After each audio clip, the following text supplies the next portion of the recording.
नमस्कार. मी डॉक्टर पल्लवी बारटके, ग्रंथ तुमच्या दारी युई विभागाची प्रमुख समन्वयिका.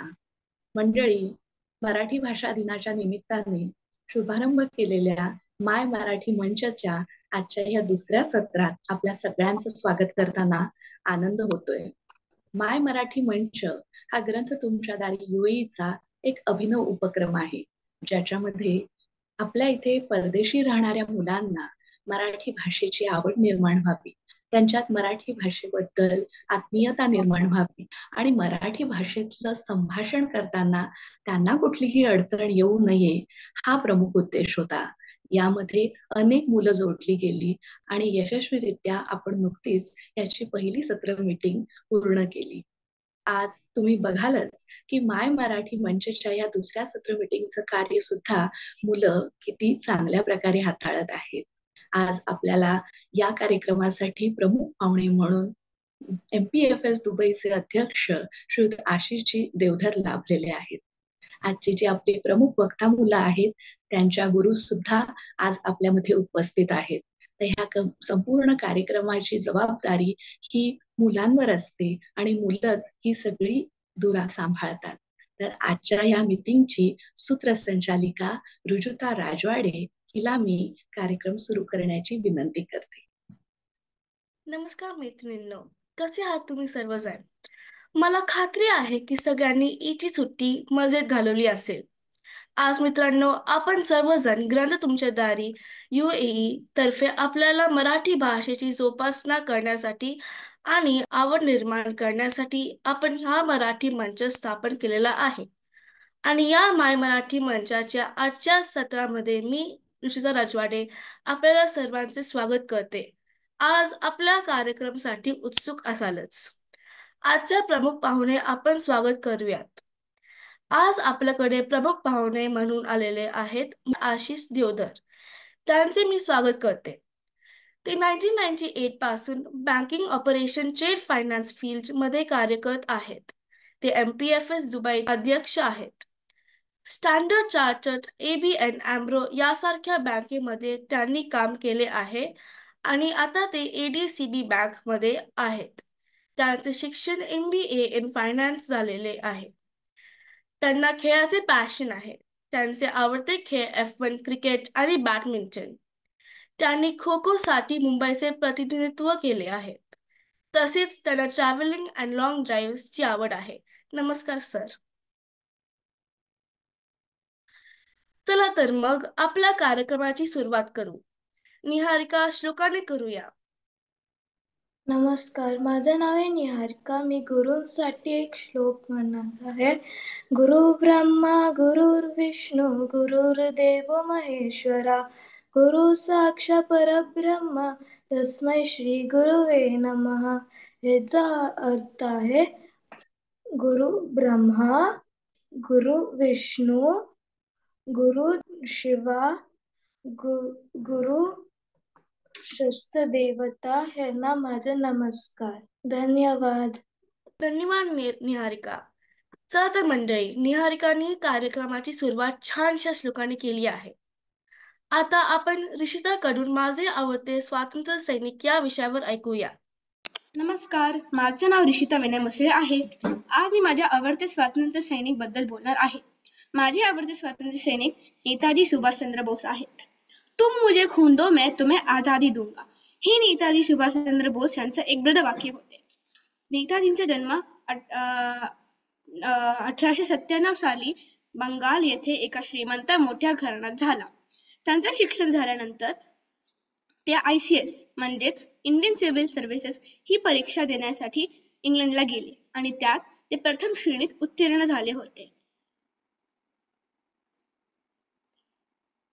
परंतु त्यांनी ती नोकरी न स्वीकारता खरी देशभक्ती स्वीकारली. त्यांना भारताच्या स्वातंत्र्य लढ्यात भाग घेण्याची प्रेरणा स्वामी विवेकानंद यांच्याकडून मिळाली होती. भारतात येऊन ते पंडित नेहरू आणि महात्मा गांधी यांच्याबरोबर काँग्रेस पक्षात दाखल झाले होते. परंतु त्यांच्या जहाल मतांमुळे त्यांना काँग्रेस पक्षाचा राजीनामा द्यावा लागला होता. सैनिक असल्यामुळे नेताजी बोस अनेक वेळा तुरुंगात जावे लागले होते त्यांना. अनेक वेळा तुरुंगात जावे लागले होते. असेच एकदा नजर कैदीत असताना नेताजींनी वेषांतर करून आणि दाढी वाढवून अफगाणिस्तान मधून रशिया मॉस्को येथे पोहोचले.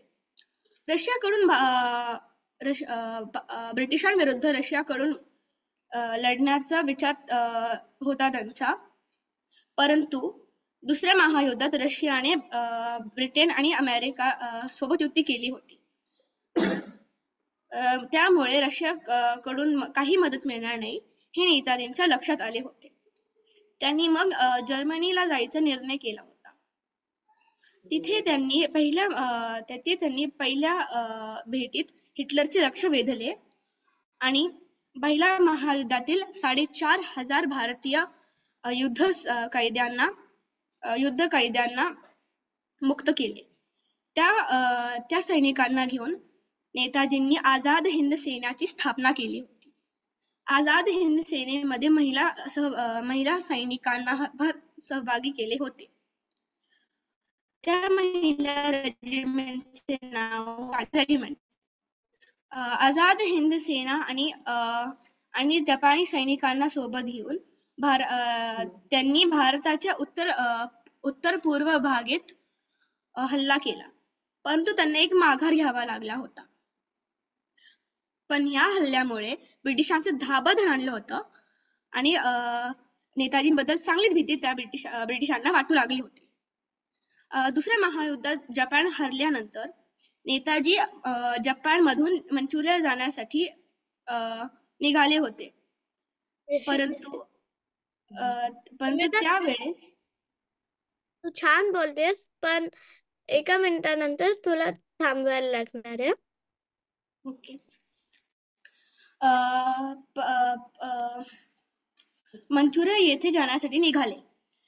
त्यावेळी विमान अपघातामध्ये 18 ऑगस्ट 1995 साली रोजी देवी चा मृत्यू झाला होता. भारताच्या स्वातंत्र्यासाठी नेताजी सुभाषचंद्र बोस यांनी असामान्य शौर्य दाखवले होते व शेवटपर्यंत लढत राहिले. म्हणून नेताजी सुभाषचंद्र बोस माझे आवडते स्वातंत्र्यवीर आहेत. धन्यवाद. वा रिषिता, खूपच सुंदर. असं वाटलं की आपण पण आता स्वातंत्र्य लढण्यात भाग घ्यावा. यानंतर ओमकार आपल्याला म्हण सांगणार आहे. नमस्कार, माझे नाव ओमकार म्हात्रे आहे.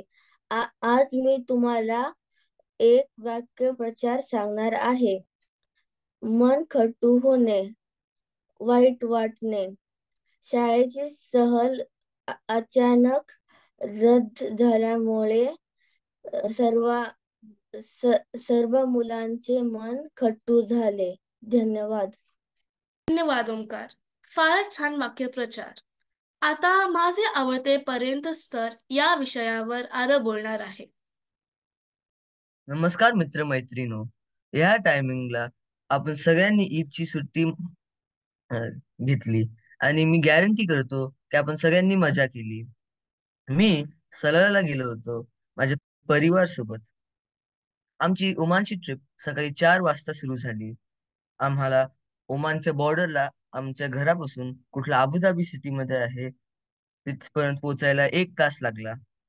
बॉर्डरला आम्हाला अजून 40 मिनिटं लागले, पण आम्हाला काही पैसे भरायला नाही लागले व्हिसासाठी.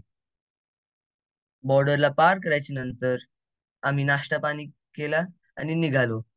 आम्ही सलालाला जात होतो, कुठलं बॉर्डर पासून 12 तास लांब आहे.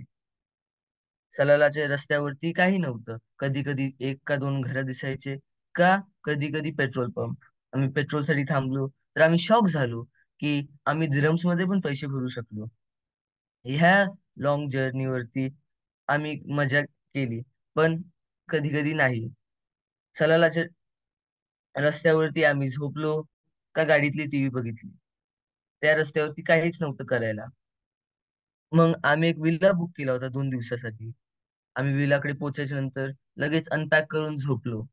त्याच्या पुढच्या दिवशी आम्ही लवकर उठून एक बीचला गेलो होतो. तिथे आम्ही पोहायला जाणार होतो, पण पाणी खूप थंड होतं. आम्ही डिसअपॉइंट होऊन एक गीझर पॉइंटला गेलो होतो, कुठे पाणी खूप जोरात येत होतं आणि ते सगळं खूप अं, ओलं होतं. त्याच्यानंतर आम्ही आमच्या विलाच्या बाजूच्या बीचला गेलो होतो. तिकडे आम्ही खूप सारे प्राणी बघितले होते, खेकडे, माश्या आणि एक शार्क पण बघितले होते. आम्ही मग गाडीत परत बसलो आणि वादी दरबारला गेलो होतो, कुठे खूप सारे ऍक्टिव्हिटीज होते, जसे की झिप लाईनिंग, हॉर्स रायडिंग आणि अजून खूप. आधी आम्ही एक ट्रान्सपरंट प्लास्टिक बॉल मध्ये गेलो होतो, कुठलं पाणीवरती सोडलं होतं. त्याच्यानंतर आम्ही झिप लाईनिंग गेलो होतो कुठलं 100 मीटर असेल. आम्ही झिप लाईनिंग करत होतो तेव्हा सगळे छोटे मुलं एक बाउन्सी कॅसल मध्ये गेले होते. आम्ही कुठले पण रस्ते घेतले होते या ठिकाणी जायला. खूप मस्त होत, खूप ग्रीनरी होती आणि मिस्ट पण. आम्ही वादी दरबारच्या नंतर एक ग्रॅव्हिटी पॉइंटला गेलो होतो. तिथे गाडी न्यूट्रल मध्ये ठेवली तर स्वतः हल्ली आणि व्ह्यू पण मस्त होता. आम्ही खूप सारे फोटो काढले आणि विलाकडे निघालो परत. त्याच्या पुढच्या दिवशी आम्ही रिलॅक्स केलं आणि अजून एक 12 तासाच्या जर्नीसाठी निघालो. बॉर्डरला पोहोचायच्या नंतर आम्हाला अजून 2 तास लागले घरी पोहोचायला. घरी पोहोचायच्या नंतर रात्री 12 वाजले होते. त्यात दादा, लगेच 1 मिनिटानंतर तुला थांबायला लागणार आहे. हम्म, आम्ही अनपॅक केलं आणि झोपायला गेलो. त्याच्या पुढच्या दिवशी आम्हाला खूप साऱ्या आठवणी होते ट्रिपच्या आणि मी बोलतो की तुम्ही पण जायला पाहिजे सलालाला. धन्यवाद. मस्तच आरव. अगदी आम्ही सगळे तिथे हजर होतो असं वाटून गेले. तू तुझी प्रश्न या भाषणावरून विचारू शकतोस. नमस्कार सगळ्यांना, मी वीर पाटील आहे आणि मी या 2 भाषणांवरून मी त्या वक्त्यांना काही प्रश्न विचारणार आहे. तर ऋषिता, तुम्ही नेताजी सुभाषचंद्र बोस यांच्याबद्दल म्हणलेलंस ना, तर हो. मग त्यांना प्रेरणा कोणी दिली, म्हणजे देशभक्तीसाठी कोणी त्यांना इन्स्पायर केलेलं? त्यांना प्रेरणा मिळाली होती स्वामी विवेकानंद यांच्याकडून. वीर, आपल्याला प्रश्न आपल्या बाकीच्या बालमित्रांना विचारायचे आहेत, जे इथे मुलांचं भाषण ऐकत होते. म्हणजे आरव आणि ऋषिताने जे भाषण केलं ते आपल्या सगळ्याच बालमित्रांनी ऐकलं. त्यामुळे त्यांना तू हे प्रश्न विचार. ज्या मुलांनी भाषणाची तयारी केलेली आहे त्यांना भाषणाबद्दल माहिती आहेच, परंतु ज्यांनी भाषण ऐकलं त्यांना ते भाषण किती कळलं हे आपण पाहूया. त्यामुळे तुझे प्रश्न तू या दोघांव्यतिरिक्त बाकीच्या मुलांना विचार. मग मी आता आरवच्या ट्रिपच्या वरून एक प्रश्न विचारतो. म्हणजे ओमान मधल्या कुठल्या शहरात आरव फिरायला गेलेलो? काय बोलायचं? ठीक आहे, अर्चित तू बोल. सलाला. ओके, चांगलं, ठीक आहे. मी मग ऋषिताच्या पण भाषणाला अजून एक प्रश्न विचारू? ठीक आहे, ओके. मग सुभाषचंद्र बोस कुठल्या रेजिमेंट मध्ये होते इंडियन आर्मीच्या? कोणाला? वीर, 1 मिनिट. ऍक्च्युली माझ्या भाषणामध्ये हे जी काही इन्फॉर्मेशन होती, त्यांनी कुठल्या रेजिमेंटची स्थापना केली त्याच्यावर पण होतं थोडं, पण मग कुठल्या तेच मी विचारलं ह्याच्यात की नव्हते ते. कुठल्या रेजिमेंटची स्थापना केली? सेना, ऍक्च्युली रेजिमेंट नाही. हा, तेच. मी कोणाला सांगू का? येतं? हा, चालेल, सांग तू. आझाद हिंद सेना. ओके, ठीक आहे. शाबास. केवढे मस्त प्रश्न विचारित वीर. आता आपल्याला उत्स्फूर्त विषय देणार आहे स्वजोश. नमस्कार, माझं नाव स्वजोष सचिन पोरवाल. मी इंडियन हायस्कूलमध्ये अभ्यास करतो. मी दुबईमध्ये राहतो. मी 5वीत आहे आणि आज मी उत्स्फूर्त विषय घेणार आहे. माझा पहिला विषय आहे पियुषासाठी. जर का तुला कोणत्याही व्यक्तीचं आयुष्य एका दिवसासाठी जगायचं असेल तर ती व्यक्ती कोण असेल आणि का? पियुषाला हे उत्तर द्यायचं असेल तर ती निश्चितच देईल, पण त्या व्यतिरिक्त स्वेच्छेने जर तुम्हाला कुणाला बाकीच्यांना उत्तर द्यायचं असेल ह्या विषयावर आवडीने, तरी तुम्ही तुमचा हात वर करू शकता. नमस्कार, मी पावनी बारटके. मला हा प्रश्न मिळाला होता की तुम्ही जर कुठल्याही माणसाचं जे जीवन आहे ते एक दिवस जीवू शकलात, तर ते कोण असेल आणि का? तर मी म्हणेन की ते जे व्यक्ती आहे ते मीच असेन लहानपणीची. कारण आपलं बालपण जे आहे हे एकदम असं मस्त वेळ असतो. जेव्हा आपण मजा करू शकतो, आनंदी राहू शकतो आणि आपल्याला कुठलाही टेन्शन नसतो, स्ट्रेस नसतो. आनंदात, मजेत आपण सगळं करू शकतो. त्यामुळे जर मी कोणाचं जीवन जीवू शकले तर ते माझंच असेल, पण लहानपणाचं. धन्यवाद. अरे वा, ही तर मस्त आयडिया आहे. मला पण माझं लहानपणाचं जगायला आवडेल. आणि आम्हाला सगळ्यांना सुद्धा. अर्चित, तुला काय वाटतं रे?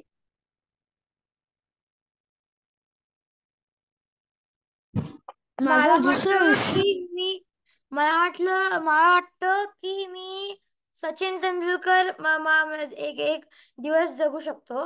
कारण मला बॅटिंग करायला खूप आवडते क्रिकेटमध्ये आणि मी क्रिकेट अकॅडमीला पण जातो. तर मला सचिन तेंडुलकर बनायला आवडेल एका दिवसासाठी. मुलांनो, तुम्हाला वेळ ही 1 मिनिटाची आहे. त्यामुळे एका ओळीत उत्तर द्यायचं नाहीये. तुम्हाला 1 मिनिट बोलायचंय, की तुम्हाला ते कोण व्यक्ती बनायचं आहे आणि का बनायचं आहे. यासाठी 1 मिनिटाचा वेळ आहे. किमान 1 मिनिटाचा वेळ आहे. आरवने देखील हात वर केलेला आहे. आपण आरवला विचारूया. तर मग मी इलॉन मस्क घेईल. कारण की मग विचार केला तर अम, त्या पैशांसोबत मी एक घर विकत घेणार आणि माझ्या बाबांना हे भेट सारखं देणार. कारण की मग ते एवढं काम करतात माझ्यासाठी आणि माझ्या परिवारासाठी म्हणून. इलॉन मस्क तुला त्याच्या पैशांसाठी बनायचंय, की त्याच्यातल्या नाही नाही क्वालिटीसाठी ते बनायचंय? स्पेसच्या क्वालिटीसाठी पण, त्याच्याने मला अजून माहिती पडेल स्पेस बद्दल पण. कारण की ते स्पेस एक्स कंपनी ओन करतात आणि टेस्ला पण. तर टेस्ला कसं वर्क करते आणि त्याची बॅटरी पण कशी चालते ते समजायला. स्वजोष, तुझा पुढचा प्रश्न काय आहे बाळा? माझा पुढचा प्रश्न अ, अम, आहे अर्चितसाठी. जर का तुला कोणत्याही देशात राहायला मिळालं UAE आणि भारताच्या ऐवजी, तर तो कोणता देश असेल आणि का? मला वाटतं जो देश ज्याच्या मी भारत का UAEच्या ऐवजी कोणताही देश मध्ये मी राहू शकतो, तर मला वाटतं ते असेल इटली. कारण इटलीमध्ये खूप सारे गोष्टी पाहायला पण आहेत. जसं ते कॉलोसियम आहे आणि एक पॅलेस पण आहे. तिथे खूप सारे लिनिंग टॉवर ऑफ पिझा पण आहे. आणि तिथे मला खूप राहायला आवडेल कारण तिथे तिकडचे घर पण युरोपियन स्टाईल असतात. धन्यवाद. अरे वा, मला पण तिथे राहायला आवडेल. अजून आपल्यापैकी कोण मुलं आहेत जी उत्तर देऊ शकतात? प्रणवने हात वर केलाय. हा, माझं नाव प्रणव आहे. जर मी ना जपानमध्ये राहायला जाईल, कारण की जपानमध्ये खूप टेक्नॉलॉजी आहे आणि ती टेक्नॉलॉजीमध्ये नंबर 1 आहे. आपल्या पूर्ण इंडिया घेतलं, चायना घेतलं, रशिया घेतलं, सगळ्या याच्यातून जपानमध्ये जास्त हायटेक आहे. पण तिकडे नॅचरल डिझास्टर्सचा खूप प्रॉब्लेम आहे. मग त्याचं ते एक मायनस पॉइंट आहे. पण मी जपानला जाईल कारण की तिथं सगळे लोक फ्रेंडली आहे. तिकडे सगळं चांगलं आहे, म्हणजे लाईफस्टाईल तिकडे चांगली आहे. वा, छान. दिया, तुला काय वाटतं बाळा? जर का एक जागा असेल जी मला भेटायचं असेल, जिथे मला जायचं असेल, तर ते असेल साऊथ कोरिया. कारण त्याच्यामध्ये ना खूप खूप हे म्हणजे आता जसं आता जसं तो दुसरा मुलगा बोलला की खूप टेक्नॉलॉजी आहे जपानमध्ये, तसं साऊथ कोरियामध्ये पण खूप टेक्नॉलॉजी आहे. आणि तिथे ना खायला पण खूप वेगळे वेगळे पदार्थ आहेत. तर म्हणून मला साऊथ कोरियामध्ये जायला खूप आवडेल. धन्यवाद. वीर, तुला काय वाटतं? मला कुठल्या देशात जायला आवडेल भारताला किंवा UAE सोडून, तर ते असेल तर आईसलँड. आईसलँड मध्ये जगातला सर्वात लोएस्ट क्राईम रेट आहे. तिकडचे जे स्कूल्स आणि एज्युकेशन आहे ते खूप चांगलं आहे. तिथे टॉप युनिव्हर्सिटीज पण असतात. तिकडे मला जॉब ऑपॉर्च्युनिटीज पण खूप भेटू शकतात, कारण ते असं खूप डिफरंट थोडं कंट्री आहे, म्हणून तिथे आयलंड टाईप आहे. आणि तिकडे अजून तिथे टेक्नॉलॉजी पण आहे, आणि तिकडची जे टेम्परेचर आहे ते पण ह्युमन्ससाठी थोडं सुटेबल आहे, म्हणून मला तिकडे जायला आवडेल. सिद्धार्थ? जर मला कुठे जायला आवडेल भारत आणि UAE सोडून, तर मी USA ला जाईल. कारण तिथे भरपूर असे म्हणजे क्लीन जागा आहे, आणि तिथं कंट्री पण भरपूर मोठा आहे तो, म्हणून तिथं भरपूर फिरायला पण प्लेसेस असतील, जागा पण असतील भरपूर फिरायला. आणि तिथं म्हणजे अ, अम, तिथं म्हणजे जर मी जाईल तर मी भरपूर सिटीज मध्ये पण जाईल, कारण तिथं भरपूर सिटीज जसे न्यूयॉर्क, मग हे सॅन फ्रान्सिस्को, हे असे सगळे भरपूर मोठे सिटीज आहेत. तर मी ईच सिटीला भेट देईल, तिथं तिथं मजाक पण करेल. छान. पावनी, तुझं काय म्हणणं आहे? जर मला भारत आणि UAE सोडून कुठल्याही देशात राहायचं असेल, तर मी असं म्हणते की जिथे कुठे आपला परिवार असतो, जिथे कुठे आपल्या आवडतीचे लोक असतात, तोच त्या जागेत आपण आपल्या परिवारासोबत, आपल्या आवडत्या लोकांसोबत राहतो, ती जागा आपल्यासाठी सगळ्यात प्रिय होऊन जाते. मग ते कुठलेही देश असो, जपान असो, कोरिया असो, US असो, फ्रान्स असो, युरोप मधली कुठली तरी जागा असो, इटली असो, जर आपलं परिवार आपल्यासोबत असेल तर ती जी जागा आहे ती सर्वोत्तम होऊन जाते, कारण आपला परिवार आपल्यासोबत असल्यामुळे आपण जे आपल्या समोर चॅलेंजेस येतात त्यांना आपण त्यांचा सामना करू शकतो. जे जे चांगल्या गोष्टी आहेत त्यांच्यासोबत, परिवारासोबत राहून आपण मेमरीज बनवू शकतो. त्यामुळे जिथे कुठे माझा परिवार असेल, माझ्या सोबत असेल, तर जर माझा परिवार असेल तर कुठलीही जागा माझ्यासाठी सर्वोत्तम राहील. चांगला विचार आहे पावनी. धन्यवाद. ओमकार, तुला काही सांगायला आवडेल का?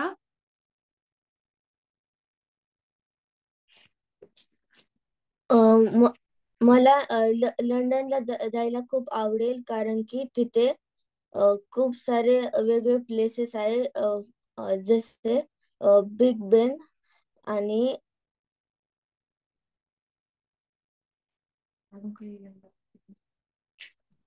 ओमकार, तू अजून थोडा वेळ अजून बोलला असता तर चाललं असतं. काही हरकत नाही, तो पुढच्या वेळेस बोलेल. स्वजोष, तुझा कुठला पुढचा प्रश्न असेल तर तू विचारू शकतोस. माझे ऍक्च्युली 2च प्रश्न होते. धन्यवाद स्वजोष. थँक्यू. मी आता हँड ओव्हर रुजुताकडे हे करतो. किती मस्त बोलले तुम्ही सगळ्यांनी. असं वाटलं की मी पण तुमच्याबरोबर जायला. मित्रांनो, आता आपण परीक्षक दिया हिला विचारूया की तिला या सत्रातील भाषण कसे वाटले ते. नमस्कार, मी दिया आणि आजची मी परीक्षक असणार. तर उत्स्फूर्त विषयामध्ये ते पण सगळ्यांनी खूप चांगलं बोललं. ऋषिताचा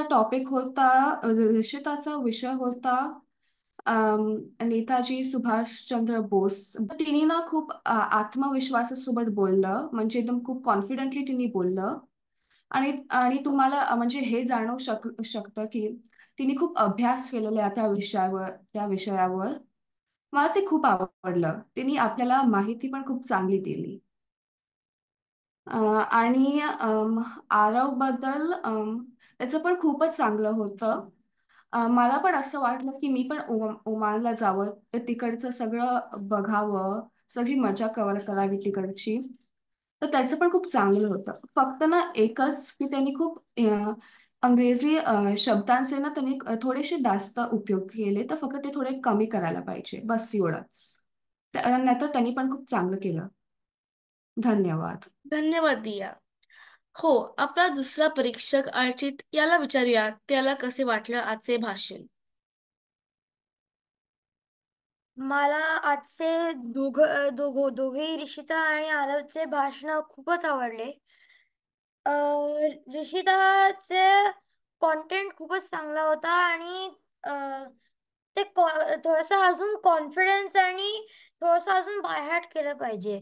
बाकी सगळं चांगलं झालं आणि आरवनी चांगला प्रयत्न केला आणि जसं दियाने सांगितलं अजून अंग्रेजी शब्द अजून वापरायचं कमी करायला पाहिजे आणि थोडंसं अजून कॉन्फिडन्स असला पाहिजे बस.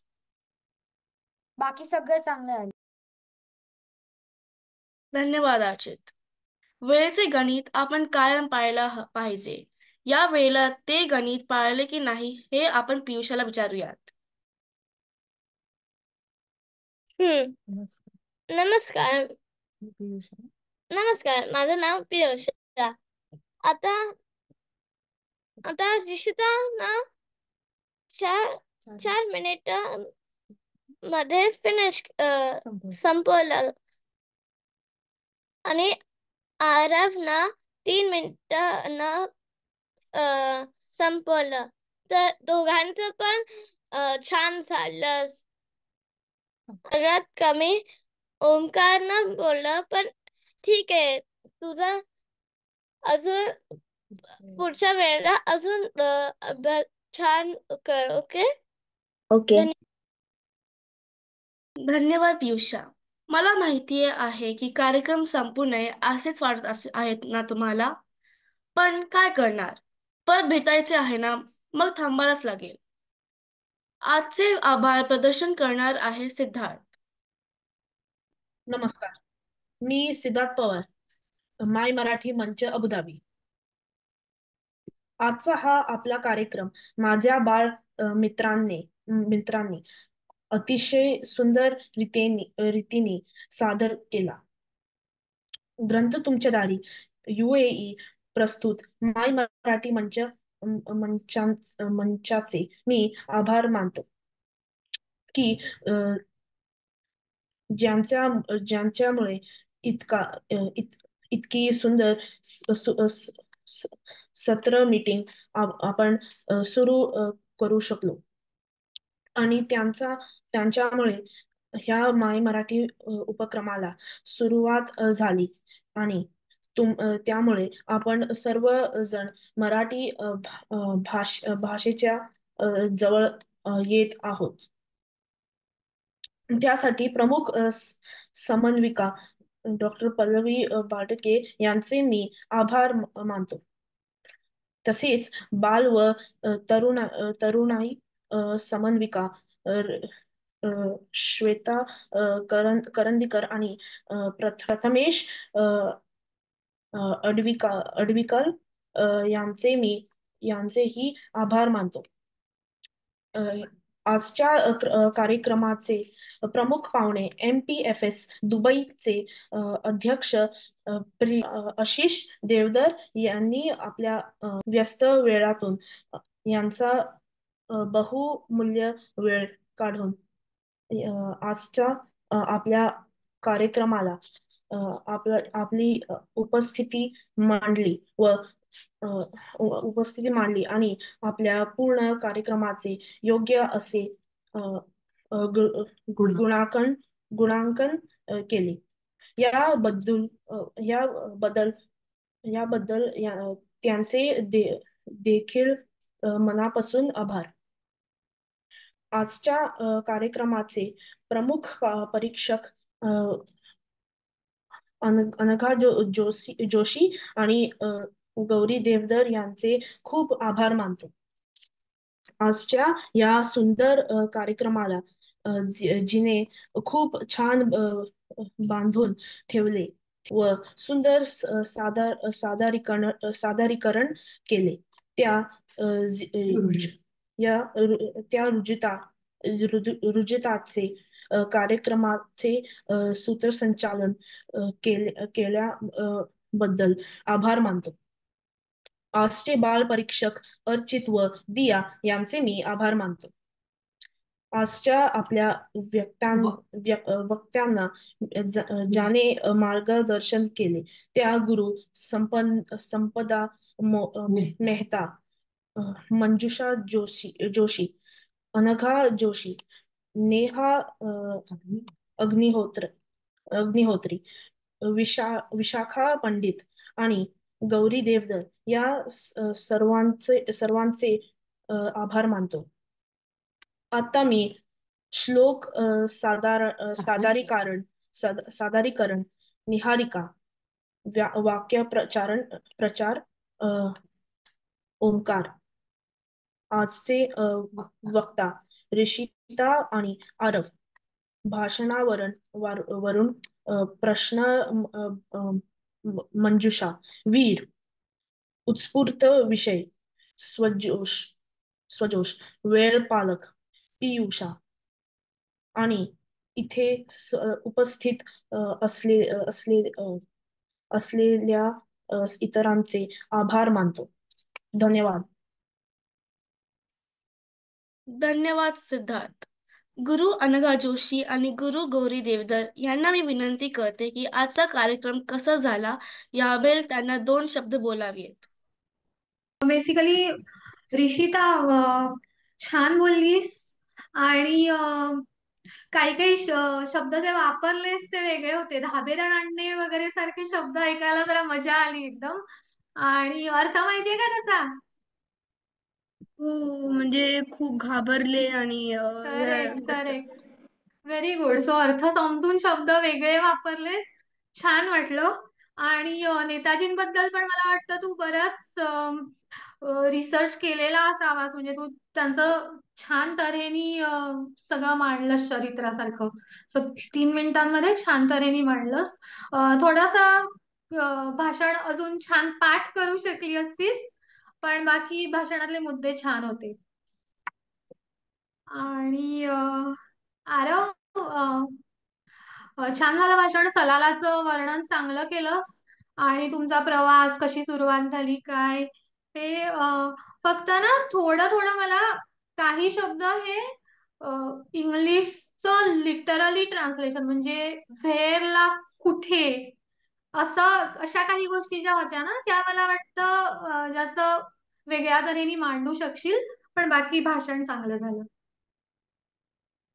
नमस्कार.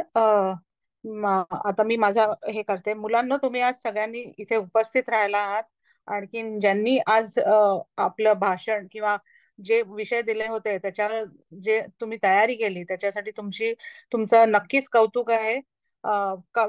कमी वेळात किंवा काय जे तुम्ही तुमच्या अभ्यासाव्यतिरिक्त किंवा बाकी व्यस्त वेळ व्यतिरिक्त तुम्ही तयारी करताय हे फारच तुम्हा सगळ्यांसाठी, बाकीच्या सगळ्यांसाठी प्रेरणादायक आहे. ऋषिता, बेटा तुझं कॉन्फिडन्स खूप छान होता आणि तुझा विषय जो काय तू नेताजींबद्दल अभ्यास हा खूपच छान होता. तुझे शब्द काय जसं अनघाताईंनी सांगितलं की काही जे शब्द होते ते खूपच छान होते. फक्त तू जरा एकदा 2-3 वेळा ते जरा जर वाचून तयारी केली असतीस तर it was a very good attempt. आताचाही तुझा खूप छान झाला अटेम्प्ट आणि तुझं कौतुक करायचंय की तू छान विषय निवडला. कारण नेताजी सुभाषचंद्र बोस माझे पण आवडते स्वातंत्र्य सैनिक आहेत.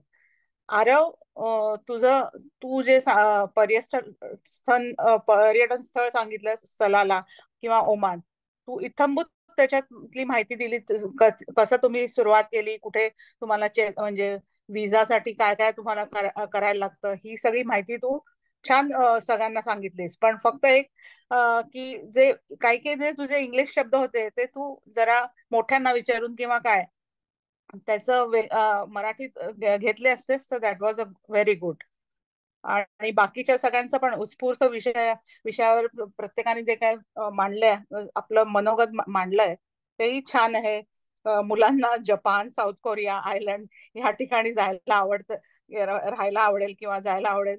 म्हणजे मुलं म्हणजे सॉफ्टवेअर त्यांची हे आहे, अभ्यास आहे किंवा माहिती आहे, हे त्याच्यातून कळून येते. धन्यवाद. धन्यवाद गुरु अनघा जोशी आणि गुरु गौरी देवधर. आजचे प्रमुख पाहुणे आशिष देवधर यांना मी विनंती करते आजचा कार्यक्रम कसा झाला याबद्दल 2 शब्द बोलावेत. नमस्कार. सर्वप्रथम ग्रंथ तुमच्या दारी माय मराठी त्यांचे पहिल्यांदा आभार की त्यांनी सगळ्या आपल्या या बाळगोपाळांना एकत्र घेऊन हा कार्यक्रम केला, की ज्याने आपली जी मातृभाषा आहे मराठी ह्या याच्यामध्ये आपल्या ह्या नवीन पिढीला मराठीबद्दल एक आपुलकी राहील आणि त्यांना ती येईल, लिहिता वाचता बोलता येईल, याचा जो हा प्रयत्न आहे त्याबद्दल तुमचे खरंच खरंच धन्यवाद. आणि असं तुम्ही कंटिन्यू म्हणजे चालू ठेवा, ही एक तुम्हाला मी विनंती करतो. सर्वच बाळगोपाळांनी एकदम छान सादरीकरण केलं.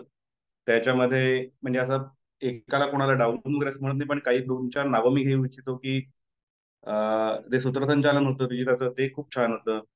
निहारिकाने मंत्र म्हणून जी सुरुवात केली, गुरुर ब्रह्मा गुरुर विष्णू, खूप छान. नेताजी सुभाषचंद्र बोसांबद्दल ऋषिताने सांगितलं, तिने छान अभ्यास केलेला होता. ओंकारने आपल्याला वाक्प्रचाराबद्दल माहिती सांगितली. आरवचं प्रवास वर्णन सलालाचं, म्हणजे आता मी विचारत होतो की आपणही आता एक रोड ट्रिप काढावी आणि सलालाला जावं, कारण मलाही खूप लॉंग ड्राईव्हला जायला आवडतं. मी नक्कीच आम्ही याचा विचार करू. आता वीरने आपल्याला प्रश्नमंजुषासारखा एक काय घेतला की म्हणजे मुलांचं सगळ्यांचं अटेन्शन आहे का नाहीये त्या गोष्टींवर. म्हणजे एक चांगली एक संकल्पना होती की की आपला एखादा मित्र किंवा मैत्रीण बोलते आणि बाकीचा आपला आपण टाइमपास करतोय असं नव्हतं. तर सगळ्यांनी नीट व्यवस्थित तिथे लक्ष दिलं आणि सगळे ऐकत होते. त्याबद्दल खरंच तुमचं खूप कौतुक आहे. नंतर स्वजोषने आपल्याला विचारलं की तुम्हाला कोण व्हायला आवडेल, म्हणजे असा एखादा दिवस किंवा काय व्हायला आवडेल वगैरे. तर अर्चितने सांगितलं की तेंडुलकर व्हायला आवडेल. तर आमच्या पिढीतले जे लोक आहेत त्या सगळ्यांनाच तेंडुलकर व्हायला नक्कीच आवडेल, त्याच्याबद्दल काही म्हणजे दुमत नाहीच आहे. आरवने सांगितलं की इलॉन मस्क व्हायचंय. वा, म्हणजे सगळ्यांना टेक्नॉलॉजी वगैरे या याच्यामध्ये सगळ्यांना इंटरेस्ट आहे, ही खूप छान गोष्ट आहे. पवनी बेटा, तू खूप अजून लहान आहेस, तू काही मोठी अशी झालेली नाहीयेस, तू लहान आहेस आणि लहानच म्हणजे या याच्यात आहेस. तू म्हणालीस की तुला खूप लहान व्हायचं, म्हणजे अजूनही लहान व्हायचंय तुला. तू लहान आहेस, ते एन्जॉय कर आत्ता लहानपण. मोठं झाल्यानंतर एक वेगळ्या गोष्टी असतात. त्यामुळे आत्ताचा हा तुझा पिरियड आहे, तू तो मस्तपैकी एन्जॉय कर. अजूनही लहान व्हायचं असेल तर नथिंग लाईक आहे. लहानपणा देगा देवा जसं साखरे तर आपण जे म्हणतो ते खरंच आहे. सगळ्यांना कुठे कुठे राहायला आवडेल भारत आणि UAE सोडून, त्याबद्दल सगळ्यांच्या गोष्टी या होत्या की मला म्हणजे एक ह्याच्यात गोष्ट होतं की एक जाणवलं की प्रत्येकाला एका वेगळ्या प्रगत देशामध्ये राहायला आवडेल असं आहे. म्हणजे तुमचं एकंदरीत आपण म्हणू की तुमचं वाचन म्हणा किंवा बाकीचं तुमचा अवेअरनेस जो आहे याच्याबद्दल, याच्यातूनही कळून येतं. परत पाहुणीने सांगितलं की मला कुटुंबाबरोबर राहायला आवडेल.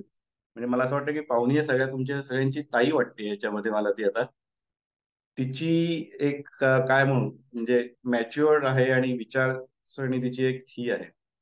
तर पीटअप असेच चांगले तुम्ही विचार आणि ठेवा, जोपासा. प्रत्येकाने दियाने परीक्षकाचं काम केलं. अर्जित पण परीक्षक होता. सगळ्यांनी एकंदरीत खूप छान काम केलं. सिद्धार्थने आभार भाषण केलंय, त्याबद्दल तुमच्या सगळ्यांचे खूप आभार. तुम्ही असे हे कार्यक्रम असे करत राहा, सगळ्यांची इन्व्हॉल्वमेंट त्याच्यात छान असते. त्यामुळे एकंदरीत खूप मला मजा आली की की मी हे ऐकायला वगैरे. आणि नक्कीच मला आवडेल की असे तुम्ही कार्यक्रम करत राहा आणि मजा करा. अभ्यासाबरोबर मजाही करा. हे तुमचं वय आहे, ह्याच्यामध्ये मजा करायचं आणि जास्तीत जास्त आपल्याला गोष्टी किती चांगल्या गोष्टी आत्मसात करता येतील याच्याकडे तुम्ही पहा आणि हे करा. आणि तुम्हाला सगळ्यांना तुमच्या नवीन तुमच्या करिअरच्या दृष्टीने ऑल द बेस्ट आणि धन्यवाद. थँक्यू. आणि मला परत ग्रंथ तुमच्या दारीच्या सर्व सभासद आणि ते सूत्रसंचालक आहेत जे चालवतात त्यांचे खूप आभार. डॉक्टर पल्लवी बाटके यांचे विशेष आभार. धन्यवाद. मला एक तुम्ही अपॉर्च्युनिटी दिली म्हणून धन्यवाद. थँक्यू. धन्यवाद आशिष सर. पल्लवी म्हणजे तुला काही बोलायचंय का? धन्यवाद रुजुता, धन्यवाद आशिषजी. सगळ्यात म्हणजे आशिषजी आपले खूप खूप मनापासून आभार की आपण एका फोन कॉलवर कार्यक्रमाची कल्पना दिल्यानंतर लगेचच तयार झालात आणि उत्सुकतेने या कार्यक्रमासाठी आलात. पूर्ण कार्यक्रम ऐकलात. छान मुलांचं प्रत्येकाचं नाव घेऊन त्याने केलेल्या कामाबद्दल त्याला पोचपावती दिली. खूप खूप छान वाटलं, बरं वाटलं की मुलांनी केलेल्या कार्याची दखल घेतली गेली आणि मुलं खरंच खूप मनापासून प्रयत्न करतात. विशेष कौतुक त्यांच्या पालकांचंही आहे. जी वक्ता मुलं आहेत ती त्यांच्या गुरूंच्या मार्गदर्शनाखाली या सत्रासाठी तयारी करत असतात. सो मला तर अत्यंत आनंद झाला की आपल्यासारखी लोक इथे येतात आणि ह्या कार्यक्रमामधून आपल्या मुलांचं जे काम आहे, आपली मुलं जे करत आहेत, ग्रंथ तुमच्या दारी UAEच्या माध्यमातून ते बाहेरपर्यंत पोहोचतंय. क्लासेस आपण सगळेजण येत राहूत आणि मुलांना शाबासकीची थाप त्यांच्या पाठीवर देत राहूत अशी सदिच्छा. धन्यवाद आपले. आजचा कार्यक्रम खूप छान झाला. मुलांना विशेष करून सांगायला आवडेल की मुलांनी खूप छान प्रकारे आजची सत्र मीटिंग सांभाळली. मला 2-3 मुद्दे इथे सांगावेसे वाटतायत की आता ही आपली दुसरी सत्र मीटिंग आहे. तर आपण ज्या वेळेस वक्ता म्हणून एखाद्याला निवडतो तेव्हा त्याने आपलं भाषण तयार करत असताना कुठल्या गोष्टींना ध्यानात घेतलं पाहिजे किंवा परीक्षक म्हणून तुम्ही जेव्हा परीक्षण करत असता तेव्हा कुठल्या गोष्टींवर तुम्ही लक्ष दिलं पाहिजे.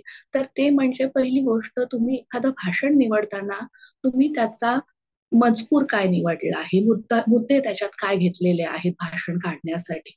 एखादी गोष्ट पर्यटन स्थळ म्हणत असाल तर तुम्हाला तिथे जायला का आवडलं. पहिली गोष्ट जेव्हा पर्यटन स्थळ म्हटल्यानंतर तुमच्या मनात एखादी गोष्ट येते तेव्हा तिथल्या काहीतरी वैशिष्ट्यांमुळे ती गोष्ट तुमच्या मनात आलेली असते.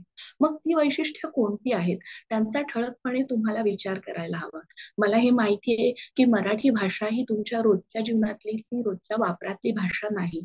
आई वडिलांबरोबर घरात जे बोलत असाल एवढंच तुमचं मराठीचं ज्ञान आहे. पण जेव्हा तुम्ही भाषण लिहून काढता ते भले तुम्ही इंग्रजीतून काढलेलं असेल पण आपल्या पालकांबरोबर बसून, आपल्या गुरूंबरोबर बसून त्याला ते मराठीत करा. मी फार डिसअपॉइंट झालो. हा शब्द घेण्यापेक्षा माझं मन थोडं खट्टू झालं. जो वाक्प्रचार ओंकारने केला होता किंवा मन थोडं नाराज झालं, थोडं निराश झालो, हे शब्द तुम्हाला वापरता येऊ शकतात. माझी खूप फेवरेट जागा आहे म्हणण्याच्या ऐवजी माझ्या अत्यंत आवडीची जागा आहे असं तुम्ही घेऊ शकता. सोप्या सोप्या शब्दांनी सुरुवात करा. त्यातूनच तुमचा शब्द संग्रह सुद्धा वाढेल. दुसरी गोष्ट आहे आत्मविश्वास. हे सगळं करत असताना घाईघाईनं आपल्याला करायला सांगितलंय अशा दृष्टीने न करता तो आपल्याला दिलेला एक आपल्या स्वतःच्या व्यक्तिमत्व विकासातला भाग असं समजून आपली भाषेची वाढ सुधारणा कशी व्हावी या दृष्टीने तुम्ही त्याच्याकडे बघा. नाहीतर पेपरवर भाषण लिहून ते वाचून कुणीही म्हणू शकतं, परंतु ते समजून उमजून तुमच्या विचारांमधून ते मांडणं फार गरजेचं आहे. त्यामुळे त्याचा सरावही तितकाच व्हायला हवा आणि हे केलं तरच तुमचा आत्मविश्वास त्याच्यातून दिसून येईल. त्यामुळे भाषण पहिले स्वतः लिहा, आई वडिलांबरोबर चर्चा करा आणि मग गुरूंच्या मार्गदर्शनाखाली फायनल म्हणजे जे शेवटचं भाषण असतं ते तयार करा. तिसरा मुद्दा आहे शब्दोच्चारांचा, जो मी तुम्हाला आता सांगितला की प्रत्येक भाषा, प्रत्येक बोली ही वेगवेगळी असते. जसं आपण म्हणतो की दर 10 किलोमीटरला भाषा बदलते, त्याप्रमाणे भाषेचा लहेजा बदलतो, म्हणजे ज्याला आपण प्रनन्सिएशन म्हणू ते बदलतं. परंतु ते जरी बदललं तरी त्याच्यात शुद्धता. त्यामुळे ह्या गोष्टीकडे तुम्हाला लक्ष दिलं पाहिजे. तिसरी गोष्ट म्हणजे तुम्ही जेव्हा तुमच्या गुरूंबरोबर चर्चा करत असता तेव्हा तुम्ही जो कंटेंट लिहिलेला आहे, जो मसुदा लिहिलेला आहे, मजकूर लिहिलेला आहे, त्याला अजून छान इंटरेस्टिंग ज्याला आपण म्हणतो की सगळ्याच प्रेक्षकांना किंवा श्रोत्यांना तुमचं भाषण ऐकावंसं वाटेल. असं कसं करता येईल, त्याच्यामध्ये थोड्याशा कवितेच्या ओळी कशा घालता येतील, सुविचार कसे घालता येतील, अभंगाच्या ओळी कशा घालता येईल. जसं तुम्ही इंग्लिशमध्ये निबंध लिहिताना कोट्स घालता, फेमस कोट्स घालता, तसं तुम्ही मराठीतलं भाषण कसं रंजक, मनोरंजक आणि उत्कंठावर्धक करू शकता याचा तुम्ही विचार करा. आणि मग हे असं जसं जसं तुम्ही करू लागाल तशी तुमची भाषा सुधारेल, त्याच्यामध्ये लिहिण्याची गती वाढेल. तर आपला प्रयत्न हाच राहील की मुलांना जसं आपण मराठी भाषेच्या जवळ आणतो आहोत, तशीच मराठी भाषा जास्तीत जास्त आवडीची व्हायला पाहिजे. मला वाटतं की पुढच्या वेळेस सगळ्या मुलांनी तयारी करताना ह्या गोष्टींची दखल घ्या. तुम्हाला आम्ही हेही सांगितलेलं आहे की प्रमुख वक्ता मुलांव्यतिरिक्त जी बाकीची मुलं आहेत, त्यांनी त्या विषयांची व्हिडिओ क्लिप करून आपापल्या गुरूंना पाठवायची आहे. मला खात्री आहे की तुम्ही सर्वांनी ती पाठवलेली असेलच. नसेल पाठवली तर लवकरात लवकर पाठवा. तुमचे गुरु त्याच्यावर अभिप्राय देतील आणि त्यातल्या काही सुधारणा असतील त्या सांगतील. त्या सुधारणा घ्या आणि पुढच्या वेळेस त्यानुसार नवीन छान भाषण तयार करा. आता 1 मे येतोय, महाराष्ट्र दिन येतोय. तर महाराष्ट्र दिनानिमित्त तुम्हाला सगळ्यांना हार्दिक शुभेच्छा. धन्यवाद. धन्यवाद पल्लवी काकू. तुम्हाला पण सगळ्यांना महाराष्ट्राच्या दिनाच्या शुभेच्छा. अशा रीतीने या कार्यक्रमाची आपण सांगता करत आहोत. परत भेटूयात पुढच्या वेळी. धन्यवाद.